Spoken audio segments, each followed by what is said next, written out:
Good evening, ladies and gentlemen. My name is Uday Bhaskar. Allow me to welcome you more formally and say that we normally start absolutely on the dot at 7 p.m. But today, Mr. Rakesh Kakkar, the director of the Habitat, has been very kind. He said that we could start a few minutes later because some of our guests and invitees who had confirmed have sent us messages saying that they are stuck in many traffic jams en route. So I thought we'd wait for a few minutes, but most of our guests are here. Before we start, as I said, today is not the best day in terms of traffic challenges, so I'm delighted to have all of you here. It's almost a full hall. I do want to particularly acknowledge and recognize General V.N. Sharma, former Army Chief. He is literally coming here from Himachal. He's traveling, and when I told him that we are doing this particular subject, he promptly said that he would be here. So, sir, very glad you're here, and Nandita, you also. We also have members of the Diplomatic Corps who had sent their confirmation. We are very glad that you are here, and all our other, what I would call as familiar faces as far as the series is concerned. For those who are tuning in today, as far as this lecture series is concerned, let me just bring you up to speed. A couple of years ago, the Habitat, I think, had very, I would say, generously agreed to support the equivalent of a public lecture. The sort of received wisdom was that Delhi did not have a steady, sustained kind of program for civil society and citizens in the city to get together and deliberate, in an objective way on various issues. It didn't have to be only on security or foreign policy or economy. It was just a broad spectrum of issues that would be relevant, to, as I said, civil society and particularly the younger generation. So it was under that broad umbrella that we conceived of what we called as the Changing Asia series. And today's lecture is part of that particular, as I said, series that we embarked on a couple of years ago. We've had a number of very distinguished speakers sharing their thoughts with us on a number of issues, very important issues, both in terms of India and the extended region as far as the Asian footprint is concerned. Today, we are particularly glad to have Dr.Arunabha Ghosh with us to speak on this particular subject, which is climate change, but framed, I would say, in a very, very innovative way. And by the way, the patent on this title goes to Arunabha, because we had given him a more mundane kind of working title about climate change in Asia. And if any of you have read the Business Standard today, he has a very, very good op-ed. And this is one of many such op-eds that he writes, literally on the fly. And this is about, he travels extensively, so we managed to get hold of him in this particular week. But it is really about how climate change should be approached and what are the various intersections, and that it need not be a binary which is Trump versus the rest of the world, in terms of how climate change is perceived. I mean, I'm just being lighter vein on that. I don't want to offend any sensitivities. We respect the President of the United States every which way. But, climate change has got a binary kind of, I would say, approach sometimes. And what Arunabha brings to the table, I had the opportunity to engage with him a few years ago. It was towards the end of 2010, early 2011, right, Arunabha? We were a group of, I would say, people who were looking at various issues that really warranted the equivalent of some kind of a global governance approach, if not governance, global management. Meaning that there were issues that went beyond the contour or the border of the nation state. And the late Ambassador Arundhati Ghosh, some of you may know her or may have known her. She used to be India's permanent rep to the UN in Geneva many years ago. And she was one of a small group of us who had created a little working group. And we met and identified various issues. And I had a little sort of, shall we say, niche on the maritime sector. And Arunabha, of course, brought climate. And he was the driver of this particular group. And we brought out a very small monograph, which was then submitted to the National Security Advisor, Mr. Shiv Shankar Menon, at that time. And basically, it flagged issues that went, as I said, beyond the individual nation state, and what kind of a management approach, I don't even want to call it governance, could be outlined. I mean, that was the spirit. And within that, I would say that Dr. Ghosh brought lots of insights into both the way in which we were approaching this challenge and suggesting various policy options. And from then to now, he's been associated, even in 2010, the council, of which he is the CEO now, on energy, environment and water. They have an office out of Janpath, and I have had occasion to visit them. It's a very dedicated team, and those of you who are not working directly on environment or water, I want to say that his center, his council, is now rated amongst the top 10 as far as Asia is concerned. Would that be right? And it's a rare feat, by the way. I've spent a large part of my life in think tanks, and to arrive at this benchmark in a global kind of peer review is exceedingly, I would say, commendable. Full marks to you, Arunabha, and his team. And his own trajectory or entry into this is very interesting. We were just talking, and he mentioned to me that he's part of the mafia in Delhi. For those of you who don't know, it's called the St. Stephen's Mafia. I think we have various representatives here. Those of you from Hindu college might want to give a big clap on this. But Stephen's apart, after that he did his PhD in Oxford and then went on to do postdoc work in Princeton. Had earlier worked at the UN, so there are many hats he's worn. But climate is what I think he had sort of zeroed in on. And today he's going to share his thoughts with us. And when I suggested that perhaps he would like to tweak it in a way that would give it the equivalent of some kind of an Asian resonance, he suggested this title. And you can see that we didn't quite underline it, but leadership is what we are trying to sort of focus on as to what is it that state, civil society, non-state, NGOs, corporates can do, and how do we become stakeholders in this larger challenge of climate change and where we are going. So on that note, allow me to again welcome, thank you sir for accepting this invite, and request Dr. Ghosh to speak to us. He'll speak for about 40 minutes. Those of you who need to plan the rest of your evening, my only request is don't leave when he's speaking unless it's an emergency. And once he speaks, I'll allow the first shuffle, and those of you who have to go, can then proceed.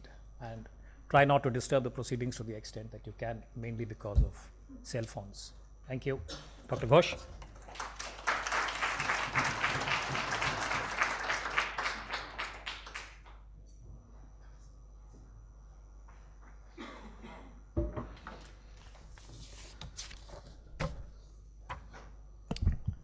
Thank you very much, Commodore Bhaskar, for that very kind introduction, and also for adding all the humor for the evening, because I'm not very good at telling jokes.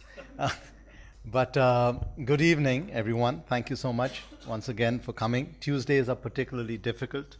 The enthusiasm of a Monday is gone. The midweek hump has not yet arrived. Friday is a distant galaxy. So when I think about a reasonably full room, I was quite worried that people might not make it through the traffic or the rain. I think of only 3 explanations why you're here.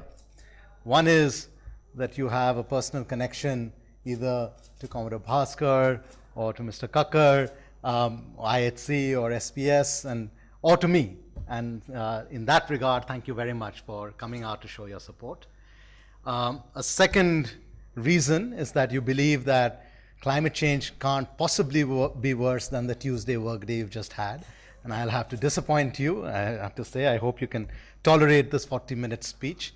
Or the third reason is that you're genuinely intrigued by this subject. You're the true knowledge seekers. But I must warn you that I don't have very robust answers. So once again, I'm very grateful to the Society for Policy Studies and the India Habitat Center for inviting me to deliver this lecture.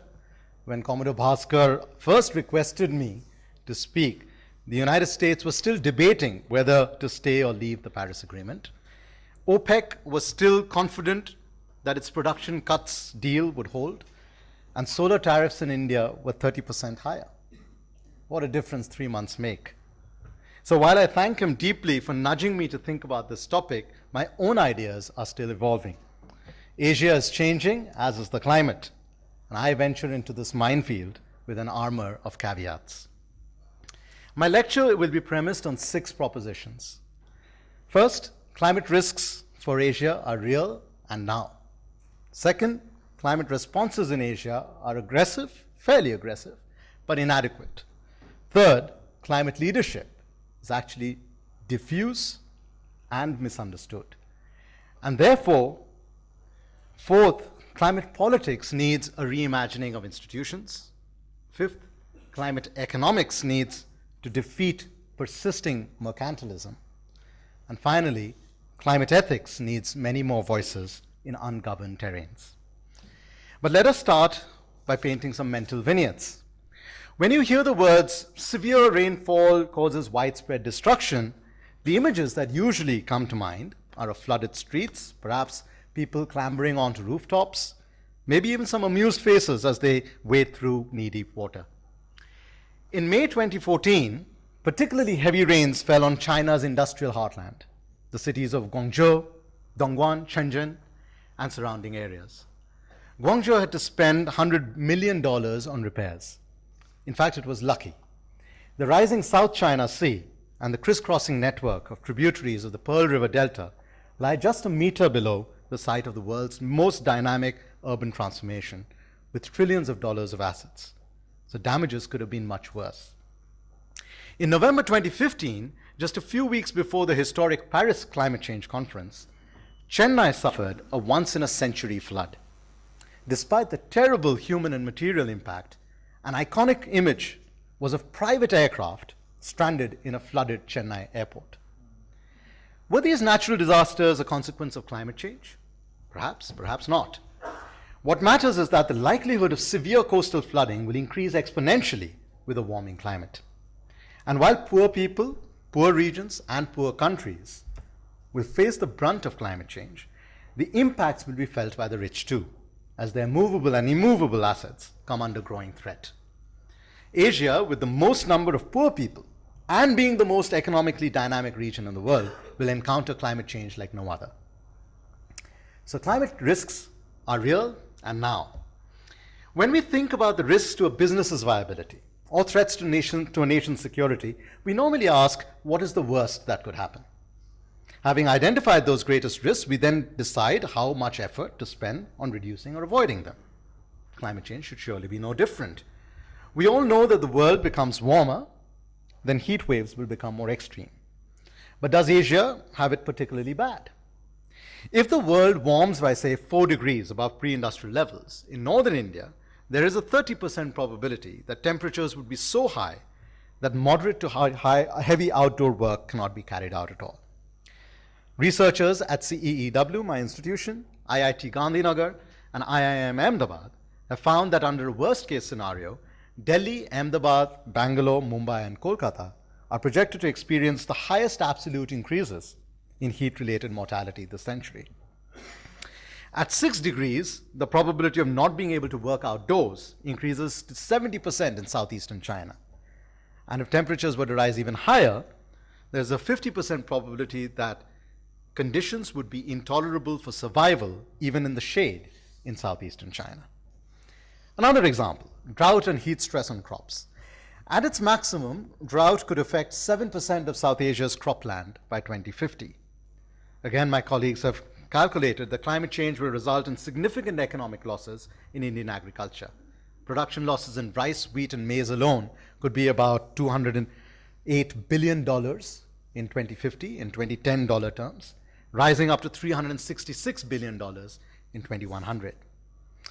At another extreme, from drought, on a high emissions pathway, over the course of this century, what is now a 30-year flood could become 3 times more likely in the Yellow River Basin in China or the Indus Basin in our region, and 6 times more frequent in the Ganga Basin.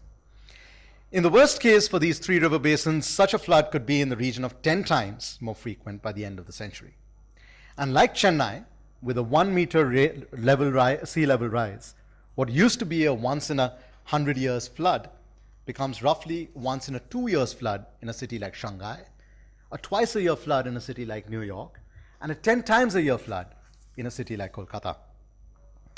Cities are going to be the locus of economic activity for fast-growing Asian economies.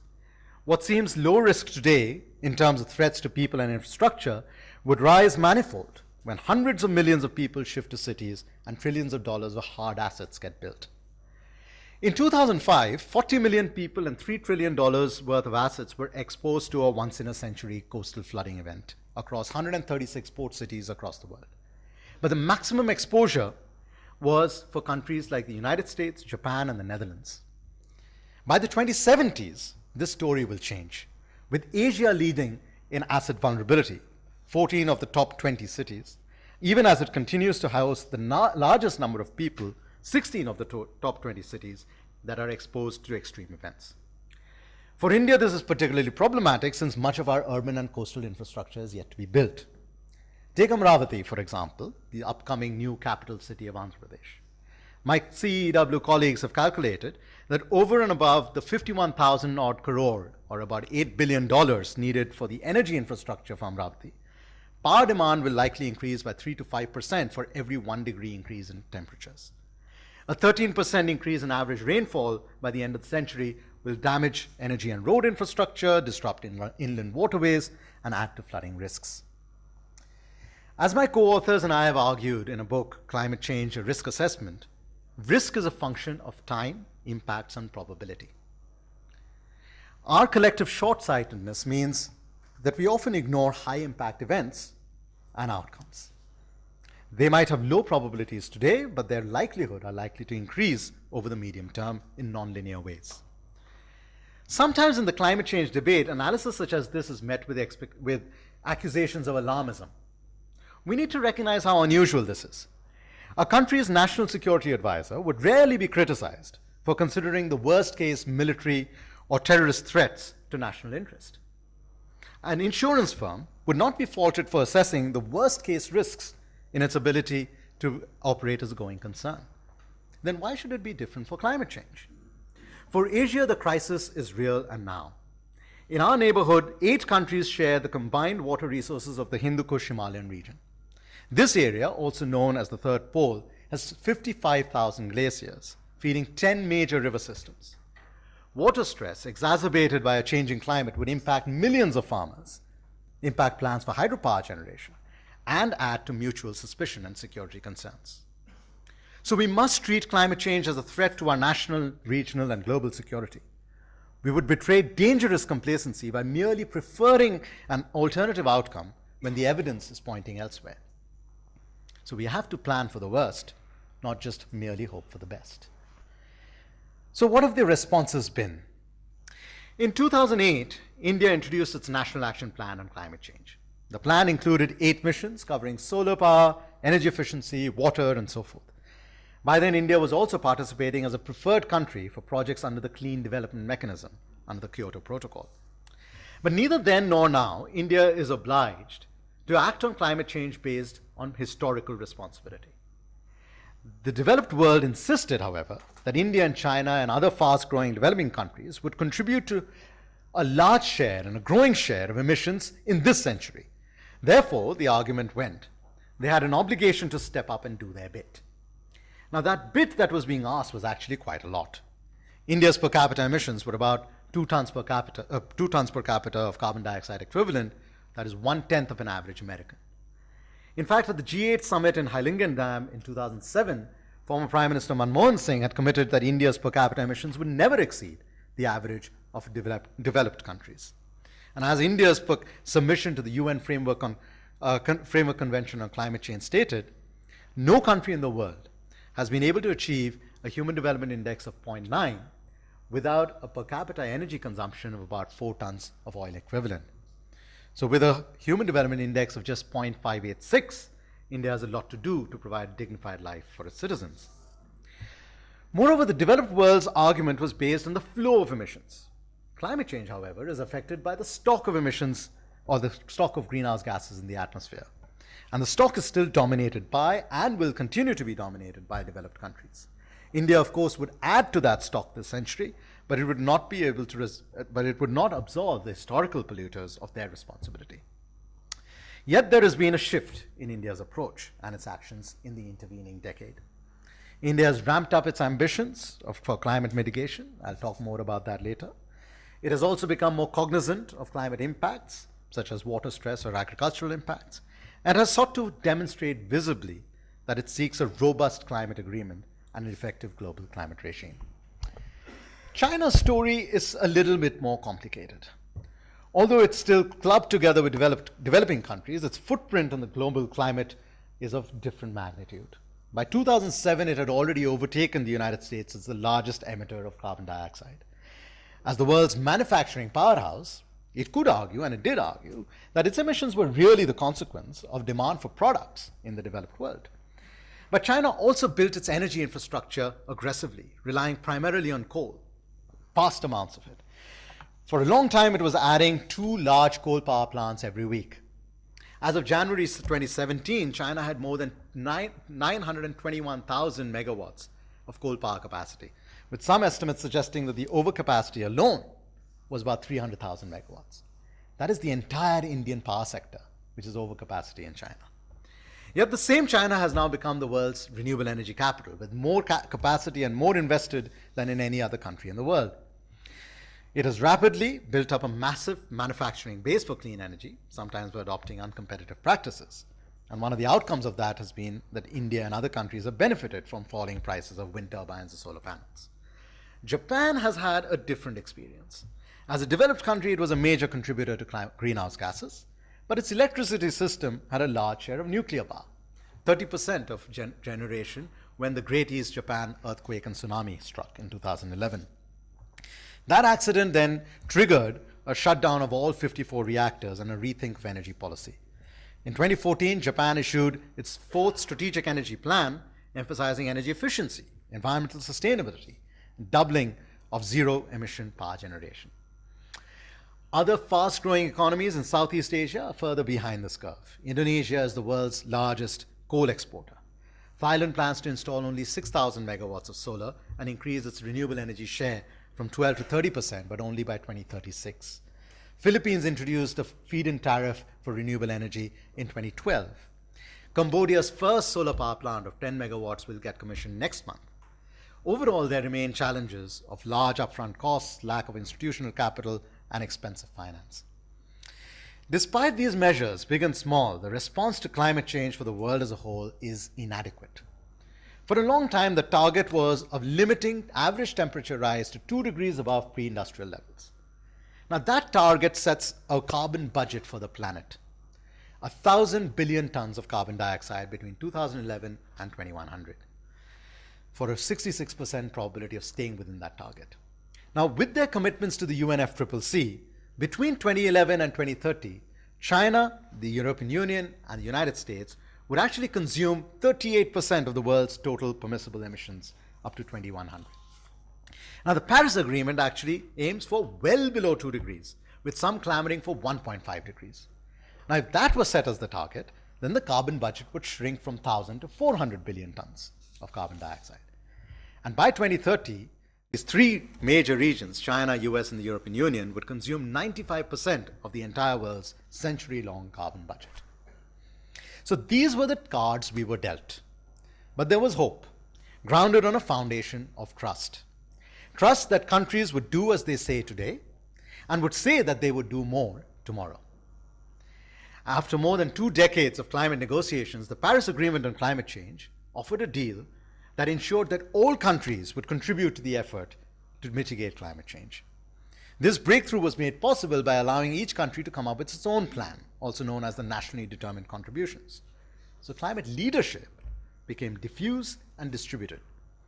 This so-called bottom-up architecture was politically salient, but climatically inadequate. It was a capstone for years of negotiations, but a mere stepping stone towards what was expected would be more aggressive action in the upcoming years. Now, that scenario was upended with President Trump's announcement that the United States would withdraw from the agreement. The inadequacy of the Paris commitments is now compounded by the inaction of the American promise. Now that the US plans to exit, the politics of climate change takes on a whole new dimension. So who is a climate leader? It is a simple question but has no easy answers. Immediately after President Trump's Rose Garden speech on the 1st of June, commentators across the world jumped to pass the climate leadership mantle on to China. They might have wanted to convey the message to many other countries that all was not lost. They might have wanted to reassure affected communities or thousands of climate activists that there was a plan B in China. Or they might have simply wanted to win the airwaves in a toxic media battle for climate hearts and minds. There are 3 problems with this approach, however. First, its underlying premise is flawed, because it presumes that the United States, until the 31st of May, was indeed the world's climate leader. As I've argued, it was central to the problem and was needed for a practical solution, but the United States was primarily a climate squatter. Secondly, the argument presumes that China was both ready and willing to become the climate leader. Again, as argued, China's response, while aggressive in ambition and action, is still very much a mixed story. The clean goes hand in hand with a lot of dirty. Thirdly, this technocratic passing of the baton from one country to another is deeply flawed. It measures climate leadership in presidential statements and academic charts, not from the perspective of communities impacted or the people suffering.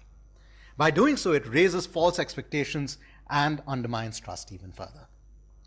China and the EU, for instance, wanted to forge an alliance in response to the US decision, but failed. In fact, China has proposed this year that its coal consumption would rise to more than 4 billion tons by 2020. Latest evidence shows that the EU's emissions increased in 2015. Germany, despite driving a renewables revolution, is burning the dirtiest form of coal.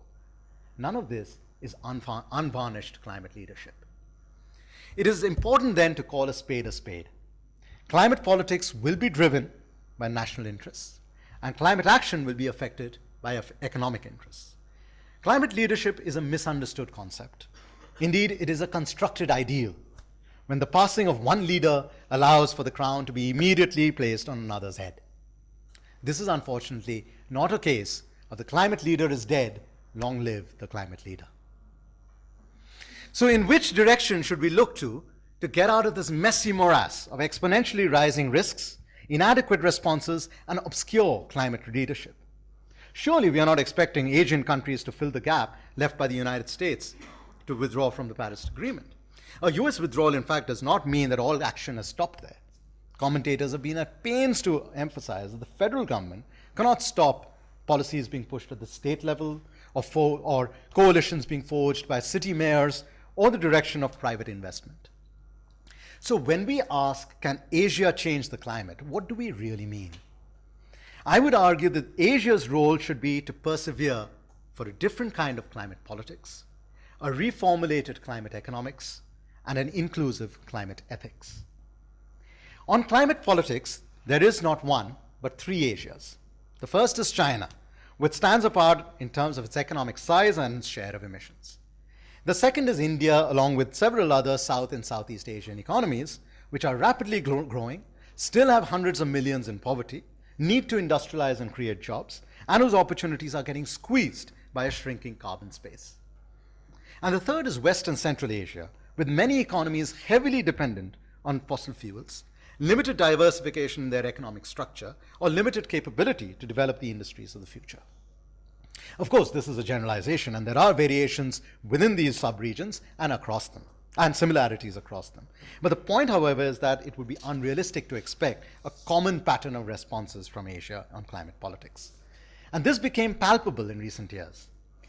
After the failed Copenhagen Climate Summit in 2009, it became pretty clear, at least to those who would choose to see, that India was caught in a shifting world in which China would outgrow everyone else and capture even more carbon space than the United States and Europe in future. China, in fact, would leave India by the wayside. Despite their supposed unity in climate negotiations, especially via the so-called Basic Coalition, which also included Brazil and South Africa, China had no hesitation in forging parallel deals. It did so with the United States in November 2014, a whole year before Paris. It did it again in March 2016 on HFC negotiations, and it was attempting to strike another deal with the European Union this summer. These tactics make sense from China's perspective, but they ensured that India would be increasingly viewed as the swing player in climate negotiations and would be pressed into a corner. India did well to maneuver out of this corner. After the China-US deal, I had argued that there were only three options when caught inside a climate chakravyuh: surrender, fight from within, or find allies outside the encirclement.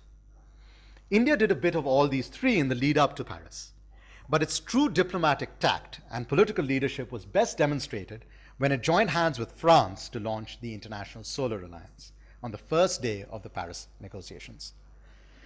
ISA is designed as a platform to bring together countries with rich solar potential to aggregate demand, create a global buyer's market for solar energy, and thereby reduce prices, facilitate the deployment of technologies that already exist, and promote collaborative R&D. 31 countries have signed its framework agreement already. Among other initiatives, it is seeking a risk mitigation instrument to hedge risks across its membership and beyond in order to leverage limited public funds and crowd in a lot more private investment. The International Solar Alliance has a long way to go before it can be called a success. But its basic premise and its proposition is appealing. It is a different kind of institutional leadership compared to what has come in the past. ISA is but one example. The International Renewable Energy Agency is also headquartered in Asia, in Abu Dhabi. China, Japan, and South Korea have recently forged a gas alliance to collectively press for more flexible contracts. New financial institutions such as the New Development Bank have plans to invest significant capital, upwards of $1 billion annually, towards clean energy. The institutions of the 21st century need to be nimble. They need to recognize that emerging economies increasingly demand a seat at the rulemaking table, that new issues demand new types of regime design, that international regimes are complex with many more actors than just the states, and that networks of governance will plot the direction of travel rather than top-down diktats by committee. Asian powers not satisfied with the current architecture of global and climate governance are seeking new avenues for articulation and action. So climate politics will play out in many arenas, multilateral and regional. But I believe that the greatest dynamism will be witnessed via plurilateral platforms if diplomats and political leaders learn the lessons of the past failures and strive to build action-oriented institutions, not ossified international bureaucracies. If they were to do so, Asia and India could map a new geography for institutional leadership on climate change. Meanwhile, the structure of the global economy has been changing. The new economy in the 21st century will be decentralized, digitalized, and decarbonized. Economic activity will gradually shift towards distributed sources of production and consumption, which could include products, decentralized power generation, urban farming, or services, electricity consumption, wastewater treatment, transportation. Economies of scale will not come from geographical concentration, but through networks of people and things, even if they are not concentrated in a single location. Digital connectivity, the Internet of Things, supported by real-time analytics and artificial intelligence, will add economic value by reducing barriers of distance. But all this will have to happen in a world with less carbon space. So national security, economic prosperity, and climate resilience will have to all go hand in hand with resource efficiency. Some Asian countries actually spotted these opportunities early on. In Japan, green innovation was one of its 2 priority areas in its 4th Basic Science and Technology Plan, which ended in 2015, emphasizing new energy vehicles, low carbon industry. In 2008, South Korea announced a low carbon green growth strategy. Of the 10 out of the 27 core technologies that are identified were in energy, material, and process efficiency. Of the 7 strategic emerging industries that China designated in its 12th five-year plan, 3 were associated with alternative energy, clean energy vehicles, and clean energy production. China's 13th plan has continued that focus. India's approach has been a little less strategic in pushing new industries, but it has done well to create the market conditions for new technologies and markets to develop. India has been spearheading a renewable energy revolution. In 2010, when its national solar mission began, it had only 17.8 megawatts of solar power, with an ambition to set up 22,000 megawatts. The world's leading solar countries at the time were Germany, Spain, Japan, United States, and Italy. In 2014, India asked itself a simple question: how big can we get on renewables? And by 2015, it had announced that by 2022, it would install 100,000 megawatts of solar, a 5-fold increase, 60,000 megawatts of wind, 10,000 megawatts of biomass-based power, and 5,000 megawatts of small hydro. Is this all too ambitious? After all, India is trying to do in 1 decade or less than a decade what took Germany more than 2 decades to achieve. But the targets set a direction of travel, creating an attractive market, giving confidence to investors, and even nudging policy planners. Whereas many European countries pushed renewable energy through consumer subsidies, India adopted a reverse auction process. That meant that the lowest tariffs for solar dropped from 10 rupees 95 in 2010 to 2 rupees 44 in May this year. Competitive bidding in wind has brought bids down to 3 rupees 46. Can renewable energy prices fall any further? My colleagues have analyzed that the cost of finance is actually the biggest barrier to reducing the cost of the tariffs, and they account for the largest share of the tariffs. India needs $100 billion of debt alone for its solar targets. So if India could reduce investor risks and lower the cost of finance, it would hold lessons on how to combine transparent bidding and publicly funded risk guarantees to drive a clean energy revolution. Asian economies have therefore variably demonstrated the use of directed industrial policy, leveraging public finances and regulations to increase market competition to drive climate-friendly action. But there are still 3 pitfalls: trade disputes, critical minerals, and the imperative of creating jobs. Renewable energy trade disputes began in 2010, accounting for 8% of new disputes at the WTO since then. This is not trivial, because renewable energy does not account for 8% of global trade. It is a sign of growing political and economic sensitivity over market access for renewable energy. During 2010 and 2014, 45 WTO members applied countervailing duties. Between 2012 and 2014, 87 WTO members applied anti-dumping measures against clean energy. Furthermore, with growing interest in renewables, electric vehicles, efficient lighting, the role of critical minerals in climate-friendly development will grow. CEW researchers have identified 12 minerals as most critical for India, which include beryllium, which is needed for nuclear, chromium for stainless steel, and germanium for semiconductors and fiber optics. India is completely import dependent for 7 of these 12 critical minerals and nearly for half of the 49 minerals that were analyzed. China's restrictions on exports of rare earths, which are also needed for clean tech manufacturing, are an example of how vulnerability could increase. And against all this, India expects to have a workforce of 330,000 people working in solar and wind over the next 5 years. China already has 3.6 million people employed in renewables. Japan, 313,000 people. Bangladesh, 162,000 people. 3 of the top 5 countries with renewable energy jobs are in Asia. So behind the disputes are domestic political economy pressures. The incentive is to capture a slice of this rapidly growing renewables market. Over the past decade, more than $2 trillion have been invested in renewables plants. This is the basis of the new green economy, on which many countries have hinged their bets for future innovation, for growth, and for jobs. But the industries of the future, physical, biological, digital, will be shaped by the carbon constraint. The economic opportunities presented would need a rethink of the mercantilist policies in some Asian economies, particularly China. Asian economies can tap into these opportunities if they became part of global or regional supply chains for new technologies and products, maximize resources available at home, and create trained workforces suited to these rapidly shifting trends.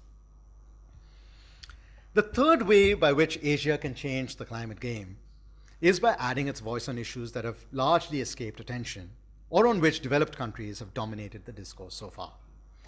Historically, in the climate discourse, the presumption has been that developing countries, including those in Asia, were largely interested in a limited articulation of ethics. The morality of climate negotiations rested on historical responsibility and the polluter pays principle. From that point of origin came the demands for financial support, technology transfers, capacity building, loss and damage, and so forth. Those ethical imperatives have not disappeared, even though the developed world has tried very hard to dilute them. These are demands, and justifiably so. But Asia also needs to propose moral positions. If my argument thus far has had any credence, then Asia's growing share in the global economy, its footprint on energy markets and emissions, its technological and market dynamism, and its institutional leadership are sufficient justifications for it to articulate a new climate ethics. Asia needs to speak for the world, not just for itself. I propose 3 issues on which an Asian voice is definitely needed. First, energy transitions. As my co-authors and I have argued in Energizing India, by the time India becomes a 100-year-old independent country, it will go through 4 energy transitions.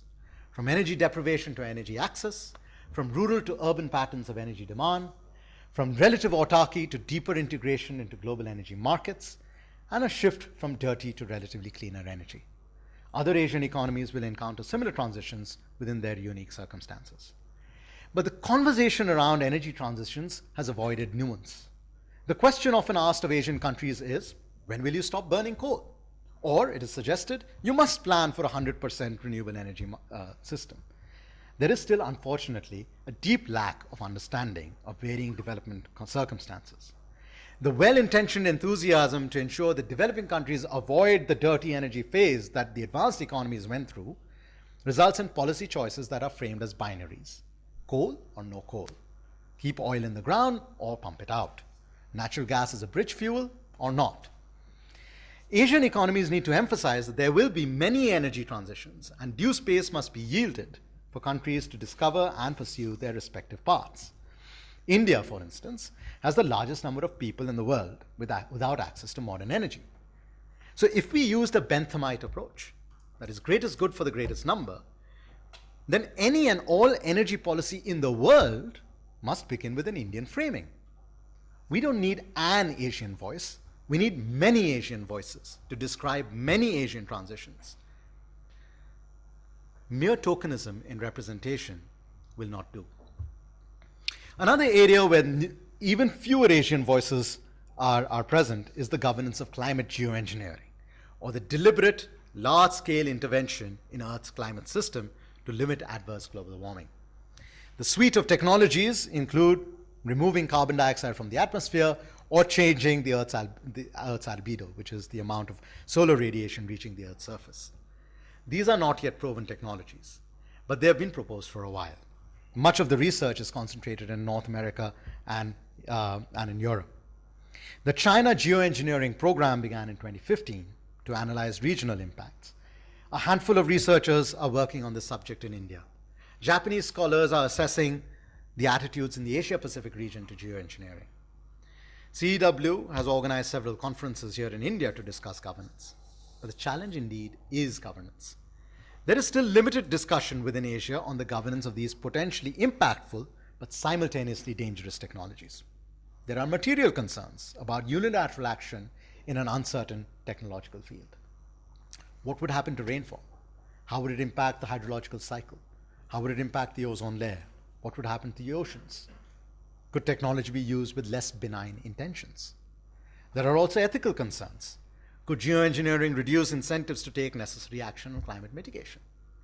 Once developed, would the temptations to deploy these dangerous technologies be too strong to resist? Should mankind hubristically interfere with nature at a planetary scale? In some ways, we could argue it is already. Who bears responsibility for transborder and intergenerational impacts? We need Asia to participate much more actively and define a perspective for global governance of geoengineering technologies. And Asian countries must or could help design an international research program taking into account research capacities, funding, intellectual property, and liability rules. This is a frontier that cannot be left ungoverned. Lastly, Asia must look inwards to promote greater transparency on climate change within the region and within countries. Article 13 of the Paris Agreement establishes a transparency mechanism to enhance the parties' trust in the UN climate regime. But many states do not have the institutional capacity to fully carry out their obligations. Independent institutions can plug this gap. My colleagues, for instance, have developed India's largest database on industrial emissions, drawing on data from more than 200,000 plants. Non-state institutions in South America, particularly Brazil and Peru, have also developed independent inventories. Open democratic societies must welcome transparency. Transparency is not merely a stick for the developed countries with which to beat up developing ones. The reverse is also applicable. Asia's leading economies should call for greater transparency. They should open the space for non-state actors and stakeholders who could bridge these challenges of building national capacity, monitoring emissions and financial flows, and evaluating how global collective action is performing. Such an approach could build the trust and confidence that is needed, and the countries with the most to gain or lose from a transparency mechanism could set this agenda. I'm concluding soon. One of the reasons we do not get sufficient action on climate change is because as humans, we are hardwired to think about immediate threats rather than long-term risks. But sometimes those risks convert into existential and imminent threats. For too long, we have either dismissed climate science as the purview of a few scientists, social and natural, or the tree-hugging agenda of a bunch of climate activists. We have argued that it is not a problem of our creation, or that it is an imposition for our freedom to develop. But if I want you to take back one message tonight, it is this: the world has changed, the climate is changing, and we must change too. As the beneficiaries of the dynamism of Asian economic transformation and the custodians of its future sustainability, we need to recognize the direct and systemic risks that climate change poses for our region. We need to celebrate the disproportionately aggressive targets we have set for climate mitigation. But we also need to acknowledge that our efforts will fall short of what is needed. Most of all, we need to resist false pretensions of grandeur about climate leadership. It is a collective burden we carry. Asia and India can indeed change the climate. Climate and energy-related institutions need new designs and collaborative platforms. Climate economics will deliver the greatest benefits if we forego foolhardy attempts to capture niche markets in clean energy in favor of developing supply chains for climate-friendly goods and services, and thereby creating new prosperity and jobs.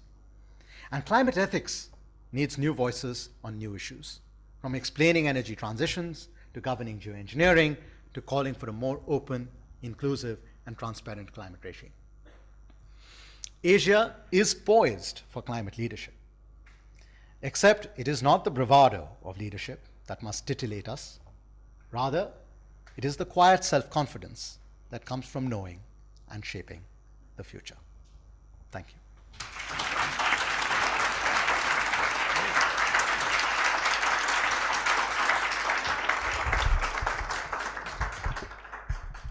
I think it'll be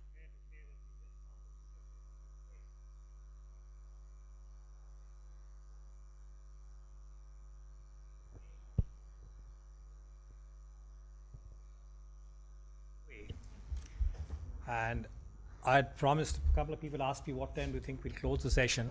I had tentatively suggested 8:15, but much depends on the interest of the House. So we'll follow the same format. I'll request you to identify yourself because we are recording this whole session.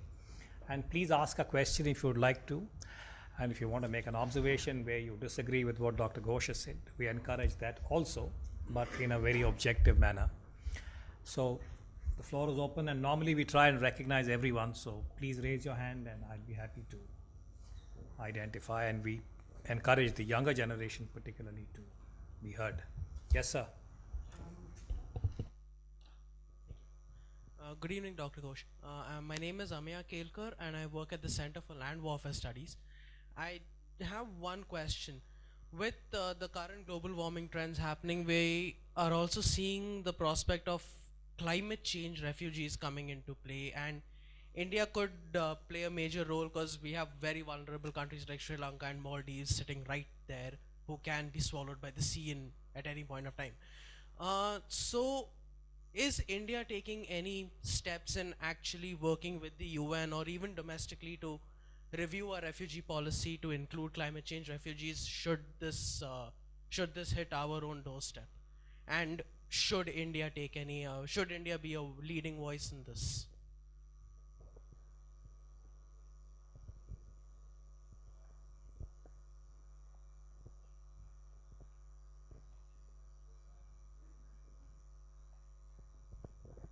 Hi everyone, thank you Arunabha, lovely presentation. Really it's moving. I think the leadership we are looking for is right there. My name is Sonal Dheer, I am from ILFS Environment, and my question is that we have seen the picture from your end, from Paris Agreement end. What are the kind of capacities that you require from Government of India? What is the kind of support that you're getting? And in terms of framing a new international research program, what are your immediate steps in your head right now? Thank you.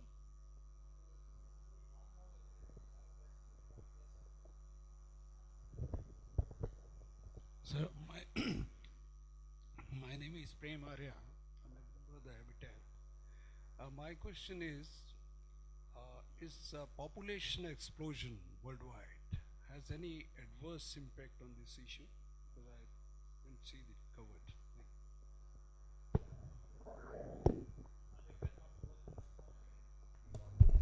Thank you for those questions. Let me answer them in the order they came. To Amayar's question on climate refugees, this is very much along the lines of the issue of risks that I was trying to articulate.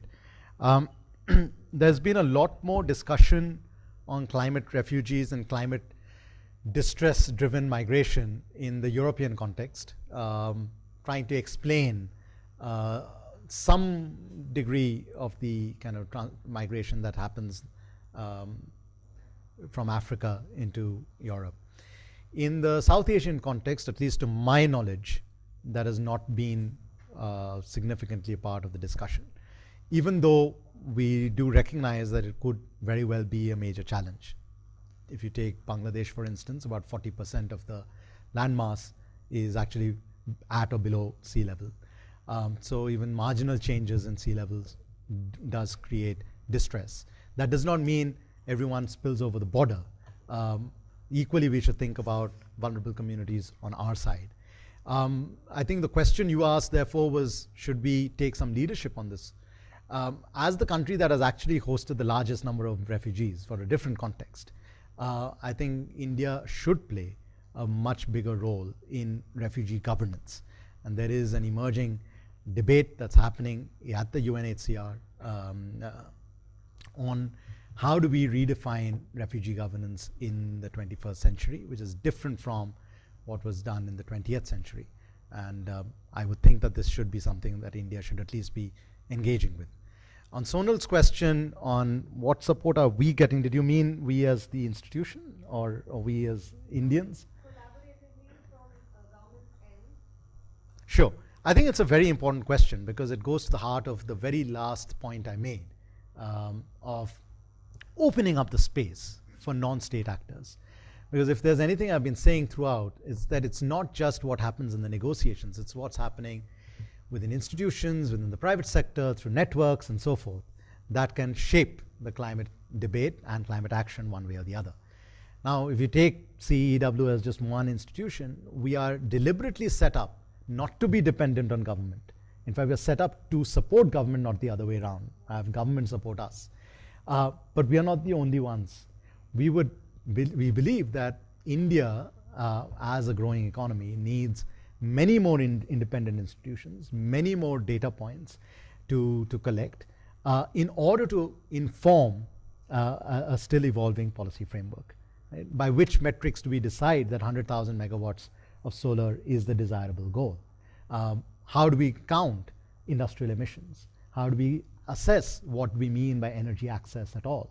I think we need a lot more than we have in the country today in terms of independent institutions and valuing the value of independent work. In terms of the research program, the specific one I was referring to is that Asia needs to get involved in designing a global research program on climate geoengineering rather than have it restricted to pockets of scientists in North America or in Europe. That doesn't mean, as I mentioned, there's nothing happening here, but this will become a completely ungoverned Wild West terrain unless we create some kind of governance frameworks on the research, let alone on the deployment.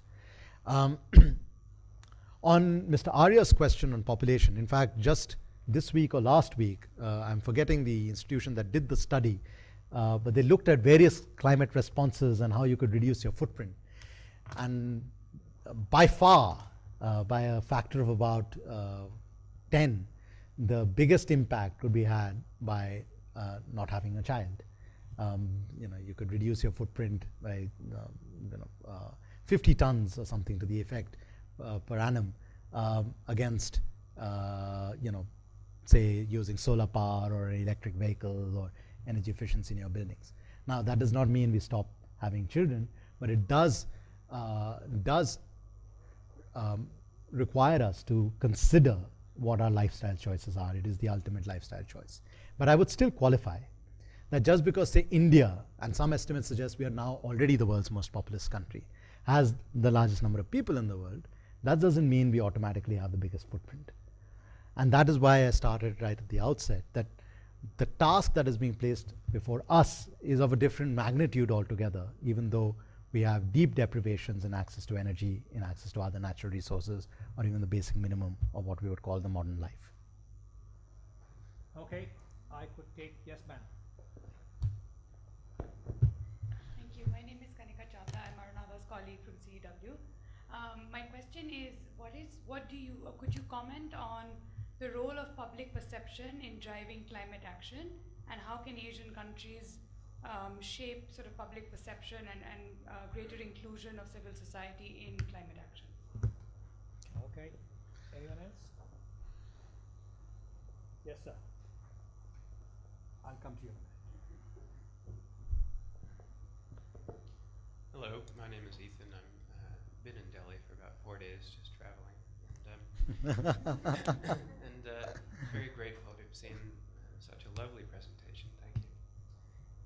So, I guess I've been trying to sort of piece out my question to you, but I think one of the issues that really stood out to me is the difficulty of achieving consensus and achieving trust on an issue which is split between the private sector and the government, as well as split between cultures globally.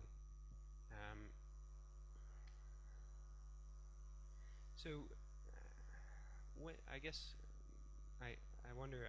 Perhaps I'm just asking for, what is the environment where you felt like, yes, this is going forward. We're able to identify these key technologies, key constituencies, sort of these moments of potential shift, and act on them immediately because we have everybody, working together.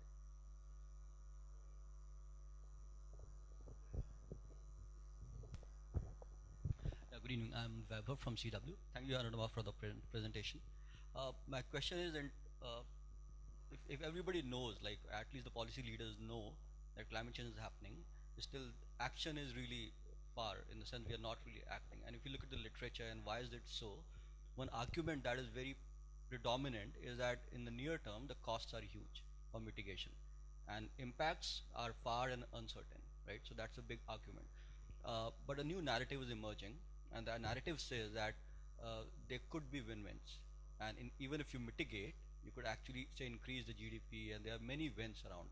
So the question to my mind is, what does it really take to change the narrative from that trade-off sort of narrative to a win-win sort of narrative which convinces many governments to actually put the money on the table and move forward in the near term, rather than just keep getting involved in the debate? Let me take that. But first, two comments. Those are not planted questions.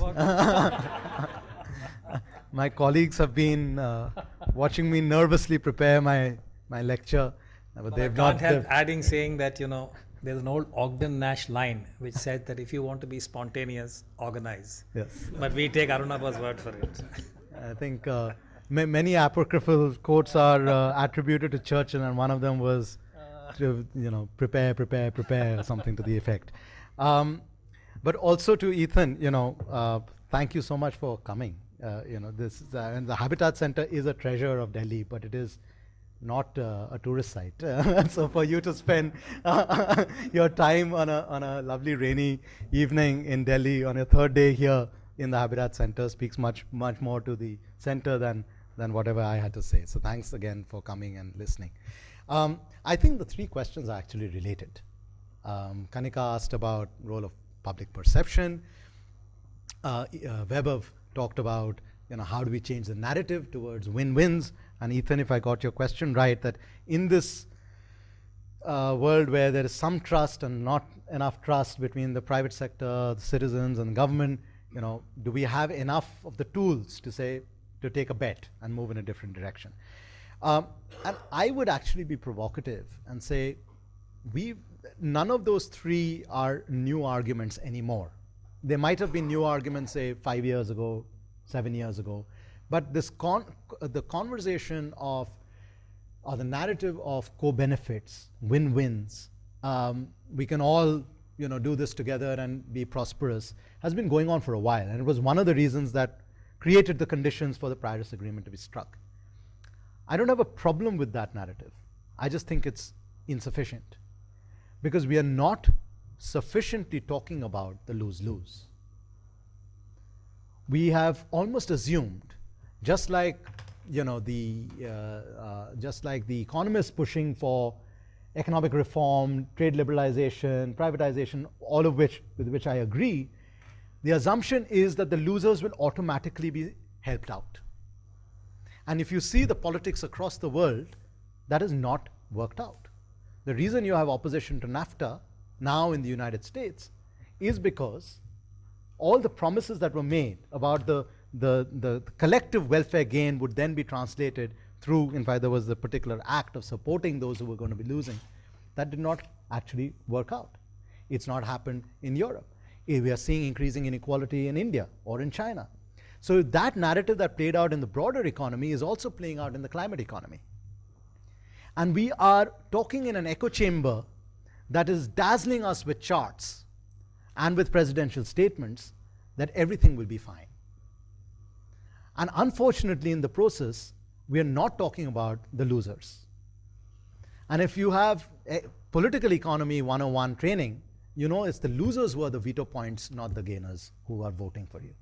It requires one person to raise a voice, one person to post a blog, one person to organize a rally for it to drive a different kind of narrative altogether. And the reason we are doing that is not because we don't care. I think because the answers are harder. We don't have an answer to how to protect, say, the fishing community in coastal Tamil Nadu. We don't have an answer to how to support 2 million cotton farmers in Marathwada and Vidarbha, which are impacted by severe drought for several years, and they don't even barely show up on our headlines. Right? Because those answers are much harder than setting up a solar panel. And my institution is equally guilty of that. Because it's easier to analyze what would be the costs and benefits of putting in hard infrastructure than to avoiding something that we are only anticipating. And I would argue if we have to change this narrative, and if we have to take a more nuanced lesson from whatever President Trump is perhaps projecting, it is that we have only sorted out part of the answer and we've drunk this Kool-Aid of co-benefits. We now need to drink the bitter juice of dealing with the losers and finding a reasonable solution for them. Without that, either Paris Agreement will fail, or we'll not meet our goals, or we'll not ramp up our goals.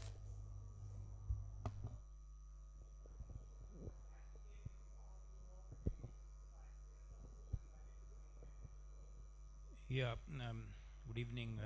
Thank you, Dr. Ghosh. My name is Ajay Raghav and I work for Ministry of Environment in the climate field. I think it was a wonderful presentation, and I've been listening to you for several years now. I have a very simple question. I think population control is one of the method which was suggested in one of the suggestions. The other thing which India could insist and could successfully add into the Paris Agreement preamble was the lifestyles and the sustainable consumption. So how do you think that countries in Asia and especially India can continue with the traditional lifestyles which are climate friendly and keep our per capita low, and how do we convince the world? Because actually in the West the emissions have not actually reduced, but it has been shifted to other countries because the manufacturing has shifted to others. Virtually the consumption has in the West has remained same. So how do we see this an issue, and how do we solve this problem?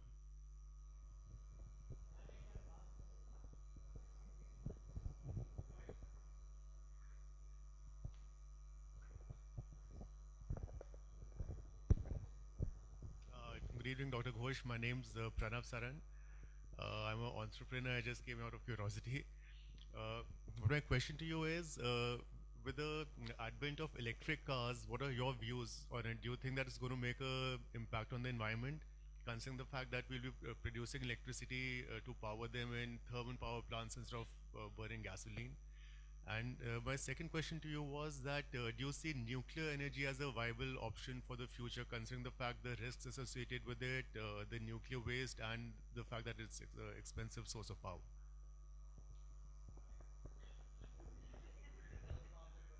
Another planted question.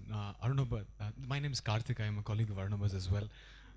Without pulling the proverbial rug from under your feet, and in fact, Mr. Raghava touched on the very question that I was going to ask, but contrary to what he said, about India exporting our lifestyle, so to say, to the West and trying to convince them that, a low footprint lifestyle is what is essentially needed, do you think the policies we're putting in place and the way we're influencing consumption of the middle class and the upper middle class and the elite, of many of whom are in this very room, right, is actually being carried out in the right way? In the sense that, are we sort of practicing what we are trying to preach to the outside world, and are our policies fit to actually drive the consumption patterns of the rich in the country, who pretty much are cornering most of the resources that India is consuming?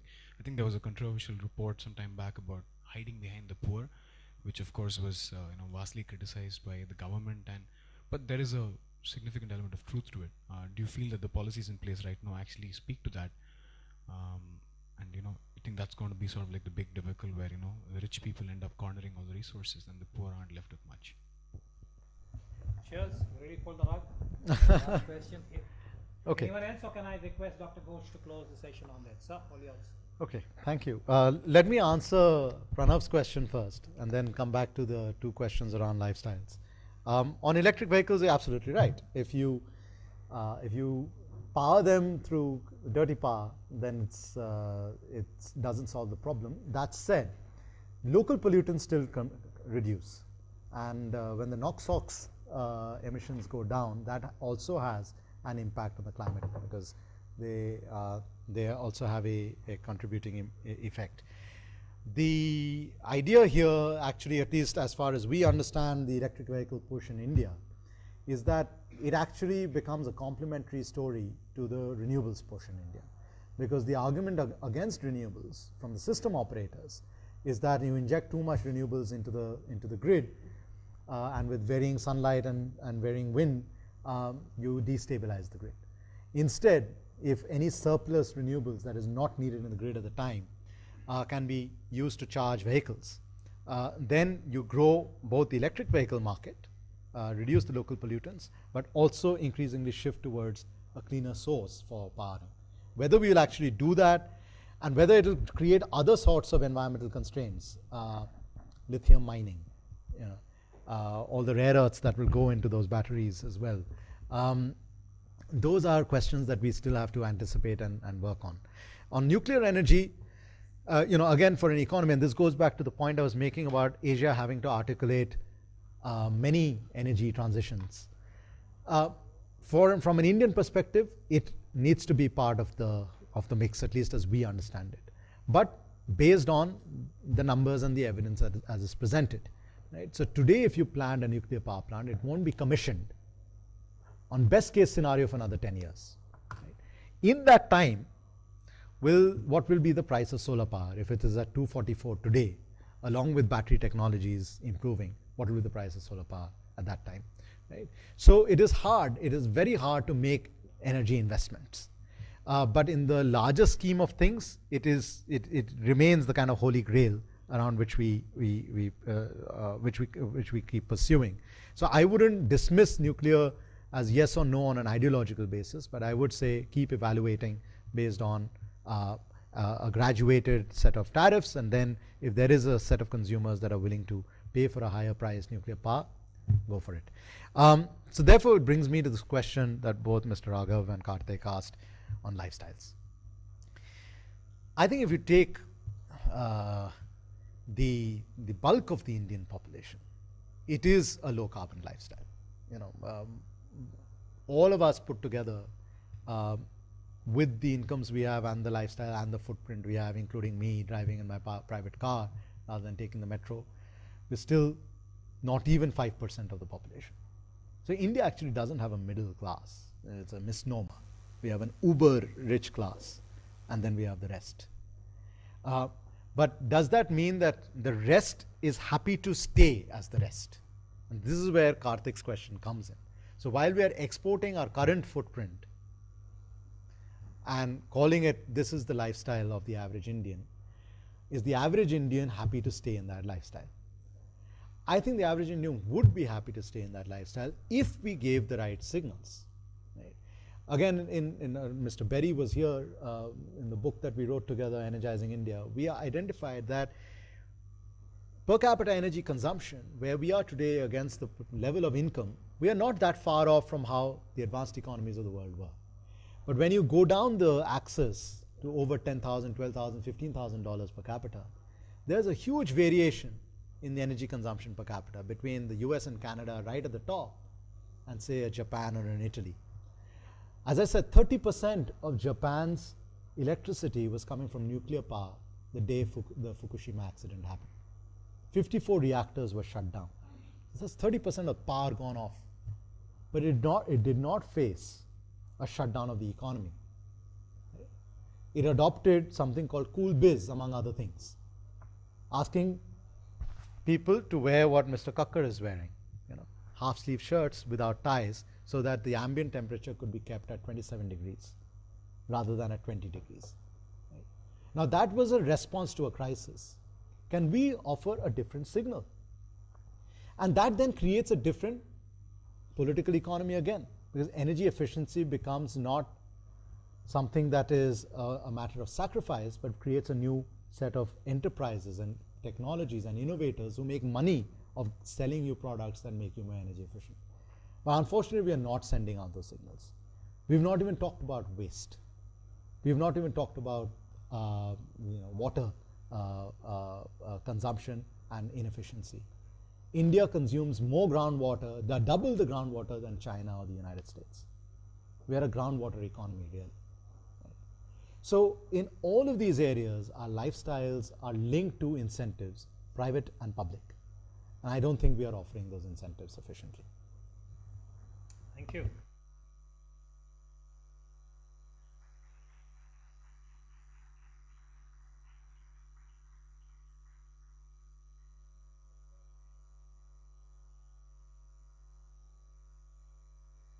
Excellent presentation.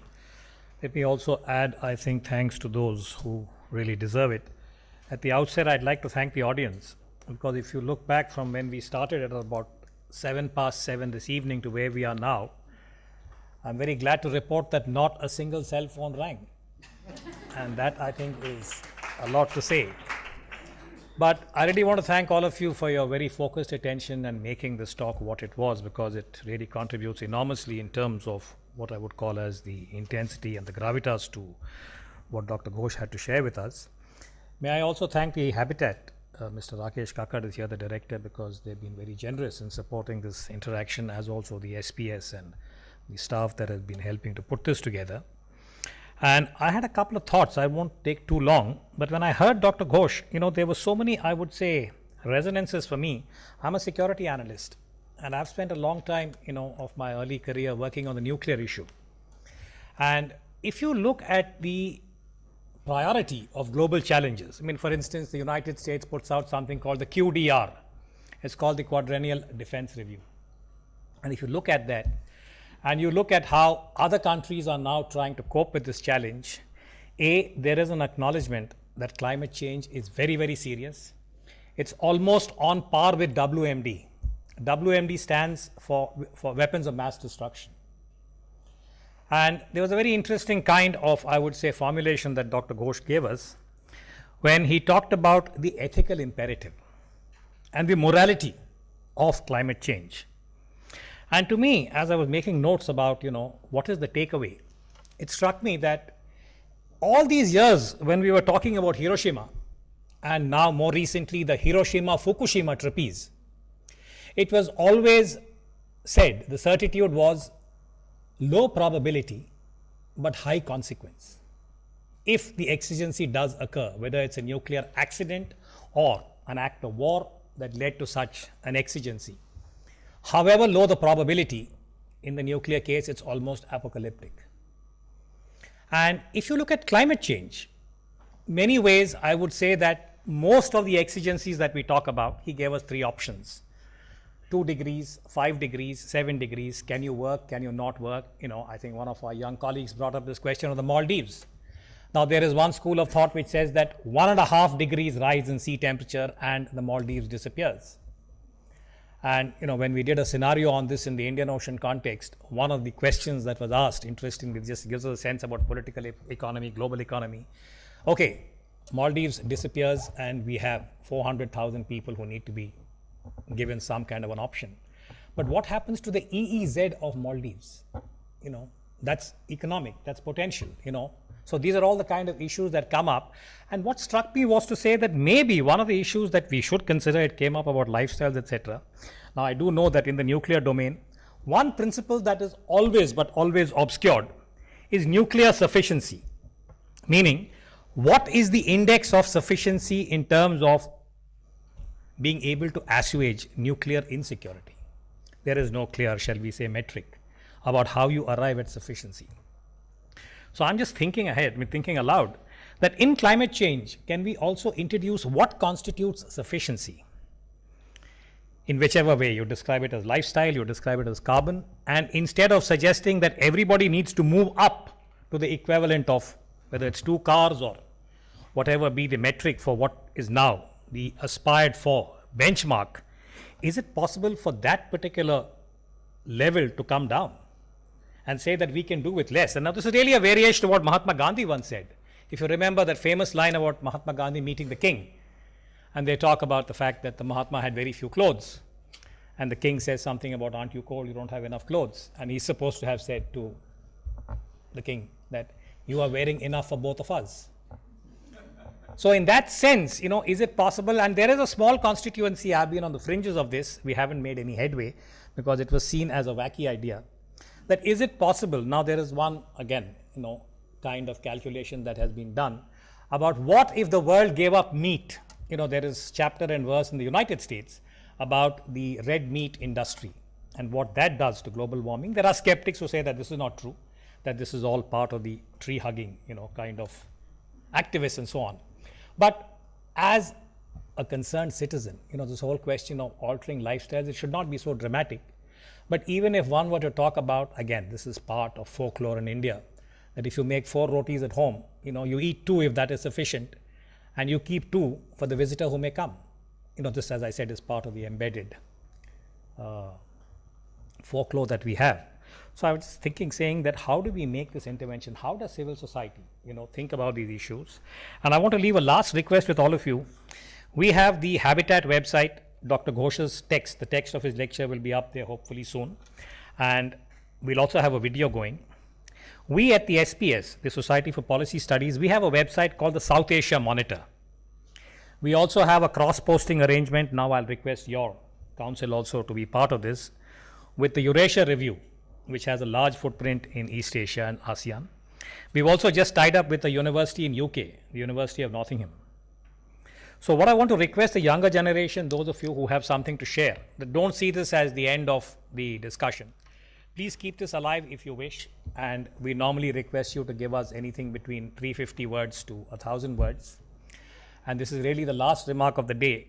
On our website, which is called SAM, we have something called the Samosa, and that is Sam's Objective Swift Analysis. It's 350 words. We'll also hoist your photograph if you have something interesting to say. So please send it to me. Sushil, where are you? That's our rep for the evening. You can leave your card or take his email.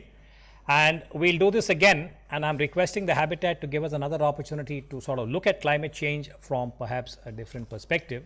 And Dr. Ghosh, many thanks. I want to thank people who come from the government. It's not easy for ossified bureaucracy, I'm just kidding, to get away from whatever you're doing. People like tourists, Ethan, and others, delighted you're here, and members of the diplomatic community and the media. Thank you so much.